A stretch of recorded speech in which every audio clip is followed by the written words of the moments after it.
brand new X3. In this video, we're going to talk about some of the engineering, the changes, and of course how it drives. This has been redone on the inside and out. And when you look at this in the United States, at least, you get two trim levels. You get the 4-cylinder version, which starts at about $50,000, and you go all the way up to the M50i, which is about $75,000, this is what I'm in, fully loaded. This gets the B58, the inline 6 turbo with mild hybrid in this iteration. All vehicles come standard with all-wheel drive now. When you look at the outside, and this is, something that BMW's done, they're injecting all of their new design cues in all their vehicles. And, I said this about the X3 a long time ago when I first did a video, and I said BMW has been iterating their design for so long that all of the vehicles look the same on the inside and out. And many brands were copying what they did, took the best elements of it and made it better. So it was getting stale, and I feel like BMW took that, threw it out, and now they're doing this. And now too many people are talking about how they don't like it. They're not classically beautiful cars. They're more focused on the here and now of kind of modern design. And this is another vehicle that doesn't look all that cohesive on the outside. There's elements you can pick and choose that are nice, but overall, you're gonna have to decide is this for you? I think there's better looking SUVs on the market at this point, but I'm gonna leave it at that. The interior space is following that same trend. It looks more like their electric vehicles, from the steering wheel out of the iX to their standardized now curved display for infotainment and gauge cluster. Even the door design, when you look at it, the geometry, the intersecting lines, the fabrics, the leather, it definitely looks more modern in the way they've integrated the ambient lighting in the door through the plastic and the center stack based on your mood is interesting. It might jump out at you, it might not, but there's a lot of plastic in here. It feels like there's a lot of plastic, and there's even piano black here, which they weren't really big on before, but it's in high traffic areas, like on the door and the center console. But overall, it's interesting. Again, they're not trying to do the same thing. So if you like that, you're gonna probably love this. Let's talk about some of the usability first. The door storage is incredible. They're one of the best in the business. You can fit an enormous bottle, a tea kettle in there if you wanted, with room to spare for other storage items. The center console has been cleaned up quite a bit. You can fit 2 phones. The cup holders are huge. There's a massive chasm for storage, and the armrest isn't all that bad. Plus USB-C ports and USB ports all over the place. And if you opt for it, you can get the rear vent controls and the manual rear shades. Again, these are all optional extras. When you look at the overall capacity, this has grown in size. It's longer and wider, so you have more cargo hold space. You have more human capacity. It feels like a bigger vehicle, and it's just better overall for usability.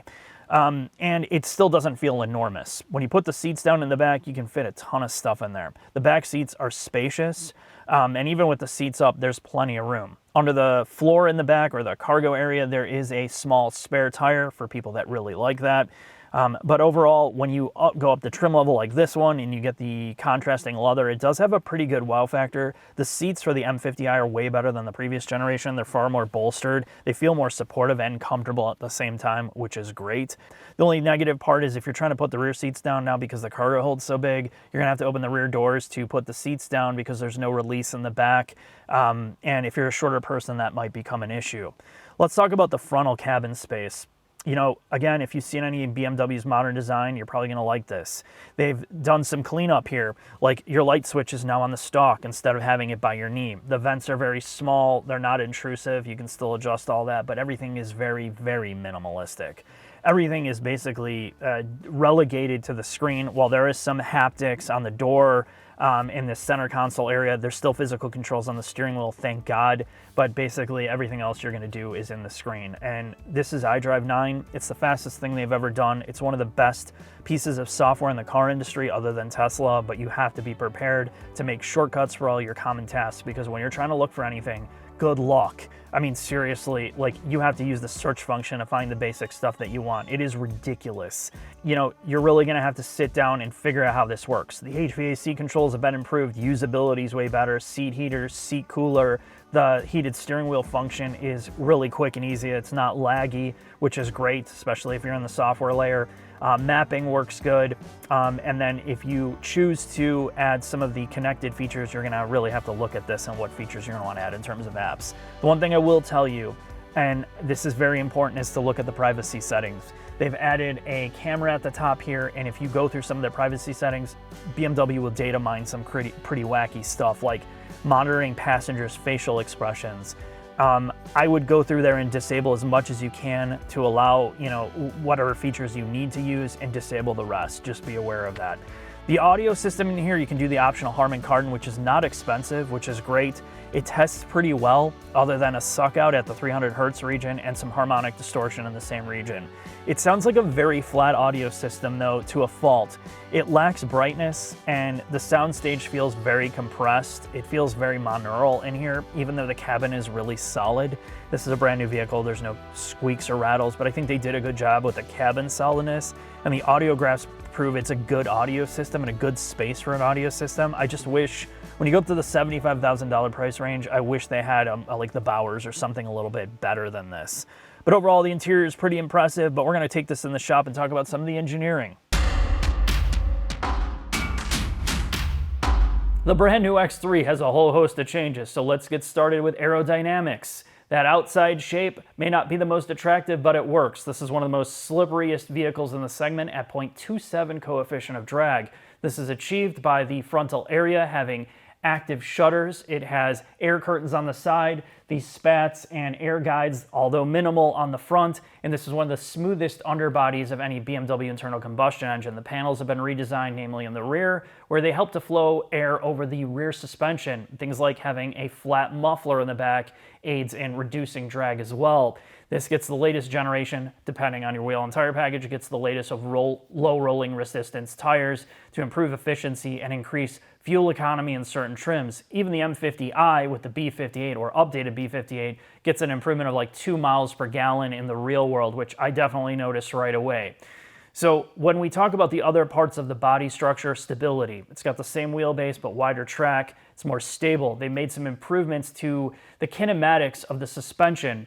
It has a split lower, long and short arm. This is a strut, but the strut assembly is far more rigid than it used to be, which gives you better dynamics in the front, along with the fact that they've changed the kinematics to give you more balance and a larger caster offset. So again, stability and high-speed braking and all the other things that they play with. The other improvements are on the adaptive damper side, namely, obviously they're optional, but in the M50i, the improvements in the adaptive dampers give it a wider range of adjustment. So on the softer end, it is noticeably improved in ride quality. You can still ramp it up in sport mode and get better body control, but it's better as a daily driver now, and they knew they wanted to make that improvement because BMW, at least the M versions of the car, were always a bit too harsh as a daily driver. So one of the things they tried to improve. The other thing is, in the steering gearbox, they have gone to an EPS unit with a belt drive in it. And this is from Bosch. This is their latest generation of steering racks that is trying to deliver a little bit more feedback to the driver. However, most of that design is because the rack is able to provide more electronic force to the wheels, which will help in the future as they do over-the-air updates to improve semi-autonomous driving. The extra force is able to deliver more torque to the wheels and take control better. It also has the ability to do over-the-air updates. There's also cyber security built into the EPS rack itself to prevent hacking on the rack side through networking. And also there are different changes to the rack that allow them to go full steer-by-wire if they so decide to do in the future as they build these cars out. The other thing, they've made some improvements to the integrated brake system. The brake-by-wire system has also been improved. The speed of the electronic actuators are quicker to react, which means all these stability control modules are also improved in this car. So again, it's about improving the communication between all these electromechanical systems that allow the software side to be updated and to improve the speed of reaction during the self-driving modes or semi-self-driving modes, which leads to one of the biggest changes. The sensor pack and camera technology has been improved 360 on this car. The control unit has been improved, the ECU, which means the driving aids are much quicker to respond. Better lane keep, better prediction, read-ahead technology to adjust suspension, to predict crashes or to slow you down, and all those driving aid systems work better in this car. The whole concept of improving some of these electromechanical systems are all tied into that. The last part to talk about is the drivetrain. You get the 2-liter turbocharged engine makes about 255 horsepower, And the B58, which has been updated here, borrowed, has improvements to the crankshaft, the fueling system, and it also has a mild hybrid in this generation. It makes about almost 400 horsepower or 450 pounds of torque. It is tied to an 8-speed ZF gearbox, which is the same across the board, and it is standard now with all-wheel drive. So this gets a locking rear differential. It's kind of that middle ground M diff. This is about driving dynamics on M50i, also being a great daily driver. So the mild hybrid system is not a plug-in. It's just there as an electric motor inside the gearbox to give you a little bit of electric assist. It's more than the torque side than the horsepower side. It also helps with start-stop, which, to be honest, the start-stop system isn't as smooth as it should be in this car. But we're going to take this for a drive and see how it behaves.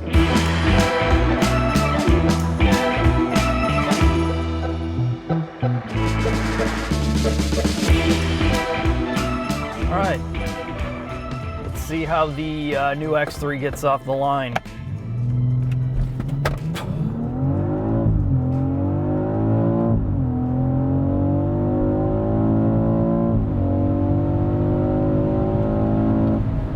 B58 mild hybrid. The torque converted ZF is one of the best pairings in the modern universe. The X3, this makes this feel a lot better than it actually is. So let's get into some of the mechanical changes. I would say the steering, despite some of the marketing saying you should have more feel, more directness, it feels very similar. If there's a change, it may be in that like last 10% of driving. It's got a good weight to it. It's not very heavy, even in sport mode. It's not overbearing or synthetic. I would say that's where it's kind of at its best. I mean, most people that are buying this don't really care about the steering part. It's because they made the steering rack change that I wanted to bring it up. The other thing is smoothness in drivetrain, because you are paying money. You're paying a lot of extra money to have this engine and transmission combo in here. And I would say that this brand does a great job in terms of calibration between its normal setting at this point. So when I flip it into just the relax mode or the normal mode, the engine is not surgy. The throttle control is pretty smooth. The updated brake by wire system feels more natural than it did before, and I say that loosely. I mean, it's still brake by wire, but the good thing about this is, you're talking about a run-of-the-mill SUV that absolutely tears it up. I mean, this thing handles so good. I mean, whether you're going slow or fast, there's always the sense that it's still a rear-wheel drive platform. You're not fighting the front end, you're not fighting the back end. The stability control system is set up where it always feels very, very controllable, but very nimble. And I think, when you're comparing this against many of its competitors, regardless of price point, that's why you're buying this. It is very, very enjoyable to drive. It is very quick to drive. I would say this is on the upper end of what you would actually need. The question is, do you need an MX3, an X3M? And yes, an X3M would be faster, but it's completely unnecessary. This thing absolutely tears it up on a back road. I mean, you can get through any corner as fast as you want. The stability control is a little bit invasive when you're driving it like a monkey, as it should be. This is a bigger, taller vehicle, but the big thing that this car does, the X3 here, is when I just flip this back over to personal or relax, the suspension calibration is changed quite a bit here. Where BMW has always had a problem with having a very overly jarring, stiff suspension in their kind of M models, this does a really good job in the lower modes where it goes soft. That first 10% of impact is far more compliant. You have a little bit more travel before you feel the effects of bad pavement into the seat and into your driving experience. So when you're driving now as a daily driver, there's far less trade-off of driving the M50i or the other M iterations before, where trying to make it too sporty, too harsh, and where you're spending most of your time is on like these normal settings. And this is where it is a real, feels to me, a very big improvement before. But if you still want to go back to sport mode and you want a really stiff damper profile where that rebound and compression rate's up and you feel that more stiff impacts, there's better body control, it still does that. I just think the range of adjustment has improved here quite a bit between your soft and your sporty settings, which I really, really like. There's no longer, you know, wishing you had the lower trim level to get the softer ride, and then, you know, having not the extreme damper settings when you want to drive it like a dick. They did a really good job here with that. And, you know, really that's what you're looking for, right? You're buying a BMW because it separates itself from the competition in terms of its driving aptitude. While not every system is perfectly, like, there's not a lot of feel here, but I do feel like the brake-by-wire system, the steering calibration, and the actual engine and transmission calibration here are, I think they're getting better at it, and it feels far more natural to drive. And remembering this is an SUV first, what is the primary things you need it to do? It's got to be quiet, it's got to ride good. It does both of those. The handling, whether you're going in slow speed corners or high speed corners, you get a ton of stability. It feels great to drive, very agile. And it's probably, you know, I'm not going to say that the price tag is justified. This is way too expensive, like almost every single thing, but it is very, very enjoyable to drive, whether you're putting it around or going fast. But I'm going to leave it at that. Let's get into the final thoughts.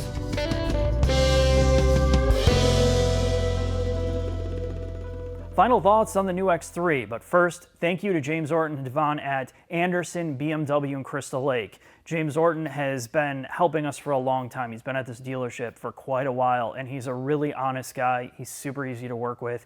While they don't have the biggest inventory, they're not out trying to sell a cajillion cars. They've always been really straightforward, and he's always been helping us out. In the case of BMWs, we always get them way late. We don't get them right away in our market, so you know, it was nice to be able to get this early on and talk about all the changes that were made, because they sell a lot of these. And if you're a BMW fan, you might be interested in this. So let's talk about the final thoughts. The reality is, on the engineering side, they improved everything they needed to do from the previous generation. The big thing is it's more usable. The interior space makes a huge difference. The cargo capacity makes a huge difference while not making this vehicle feel enormous. They've improved the technology, namely the safety suite is way better. Now, you could argue the tech on the inside because they went for this more minimalistic interior approach, but now they've cluttered up the user experience by having all these menus and sub-menus. You really have to get used to that, and that might be something you're going to want to look at before you commit to this. In terms of drivability, it rides better. It's a smoother operating vehicle when you need it to be on your daily commute. It doesn't always just feel very harsh or firm for the sake of it. If you're on bad pavement, this is definitely going to be more tolerable in the sportier settings and even in the more comfort settings. So I like that. The drivetrain and the balance of everything, the car feels more connected than it used to. I think they're starting to figure out some of these electrical mechanical systems.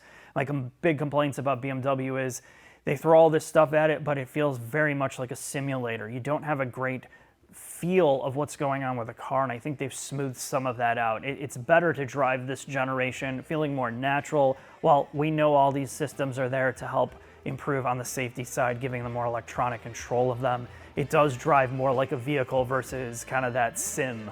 So I appreciate this car. I think you're gonna like it. You know, it's just the price point. Like everything, it's too expensive, and I'm gonna leave that up to you if that's within your budget to deal with.